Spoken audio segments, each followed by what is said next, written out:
Ashama harka fuuna jira jirtu ijoolleen Oromoo kan fayyaa keechanii hordoftoota Itoophiyaa wadaana beeduu kan rammoo callee kaleessa sanatti argisiisa jechuudha. Kan kaleessa immoo hojjenne mormaati. Rammoo kan adda jala hidhannoo hojjenna. Callee aadaa arsiisin jedhe sinitti meera kaleecha kutaa lammaffaa isaa rammoo waliin hojjennu jechuudha. Hordoftoota kiyya Itoophiyaa keessa sabiskiraayibii laayikii sheerii naa godha. Amma kalma callichaatti waliin dabarru jechuudha irraa baradhaa. Callee kana kalecha akkuma argitan meeqaan dirree turre callee 8 dirree. Calleen kun guddaa waan ta'eef oduu callee xixiqqaa ta'e haganaan hin diramu jechuudha. Callee 8ni amma muka kam adda jala hidhamu meeqaan akka diramu waliin ilaalla. Hundi qixan diramu. Kun amma kan mormaa waan ta'eef callee 8 dirame jechuudha.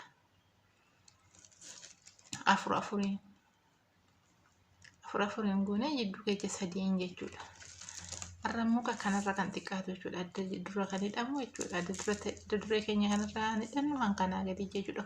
Kuni kan mormaati. Mormatti hidhamaa jechuudha. Walumaa yaa hordofu.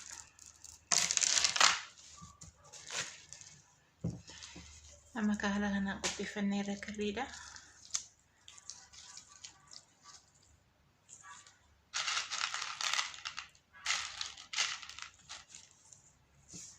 Calleen tokko kinoo asirra jira. 3 daballaa jechuudha.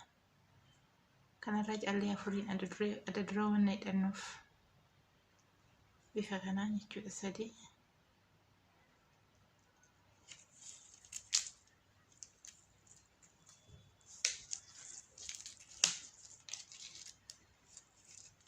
Akka jirtu kanaan jechuudha. Amma uumamaa dubbana.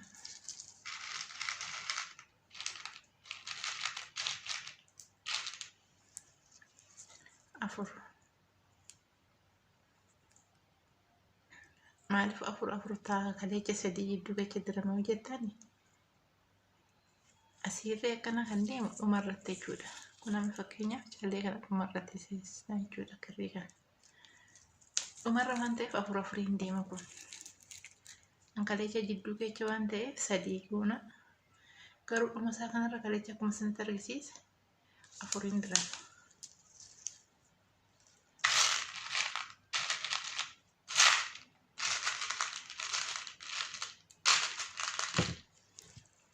Ammarree 4.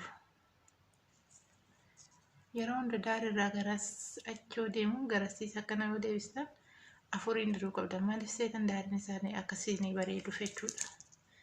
3 ol gootan hin bareedu. Sirrii isiniin dhufu jechuudha. Diizaayiniin isaas hin jalaa bada. Amma maal goonaree 4 miti. Tokkicha kanaas dhiisne sadaffaa kana jala seesisna.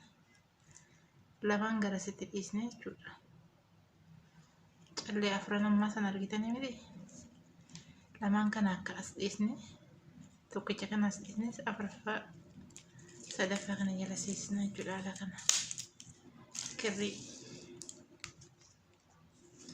akkuma argitan kana haala kanaan nu dhufa jechuudha.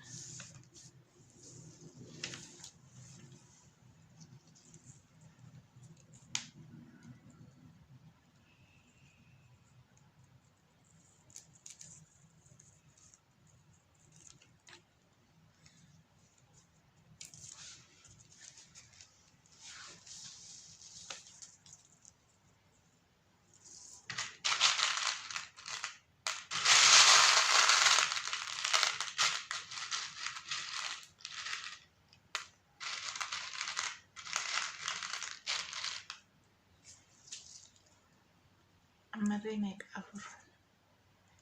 Kanarraa ka 4 xumuramaa jechuudha. 3 goonuu qabnu 4 xumuramaa. Karsii akkan gara naasii achi deema. 2 qofa waan daranuuf jechuudha.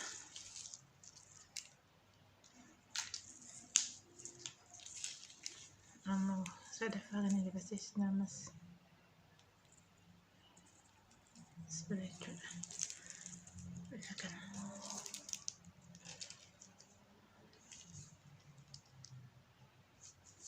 Haaluma kanatti fufa.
haala kanaan diramaa jechuudha. Afur afuriin garanaayis asirra sokkan deemtu afur akkarana baree afur jechuun jidduu kana keessa hin jiru lama ofaan dirraarraa kalecha immoo sadii waan dirreef jidduu kana keessa sadii goone jidduu keessa waan galuu jiraate jechuudha. Garuu daariif daarirraan kan deebi'uu jiraate afur afuriin bifa kanaan daariin isaa bareeda jechuudha akka haala kanaan. Garuu immoo yoo sadii hin goone sadii hin goonus hin dandeenye. Jechuun inni kun daariin isaa kun rinuuf hin bareedu haala kanaan calleen daariin kun waliin qixxaawu bifa kanaan jechuudha wal nu jalaa darra. Kirriin isaa sirriin ol dhufa amma haala kanaan baay'ee bareeda jechuudha. Calleen kun daariin isaa kun argitanii akkasuma wal qixxaawe bifa kanaan wal qixxaawa.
akka callee aadaa biraatitti jechuudha. As fuuldura kanaan akka callee alaabaa abbaa gadaa akka callee aadaa shawaatittis ta'e aadaa harargeetittis ta'e jechuudha. Fuuldura kanaan calleen kan diramu jechuudha aadaa kanaan. Garuu immoo akka aadaa arsiititti jechuudha cinaa kanaan cinaa irra diran jechuudha. Gara lamaan asii fi asiin godhaman jechuudha akka alkoo gurratti godhatanii bifa saniif fakkeessanii jechuudha.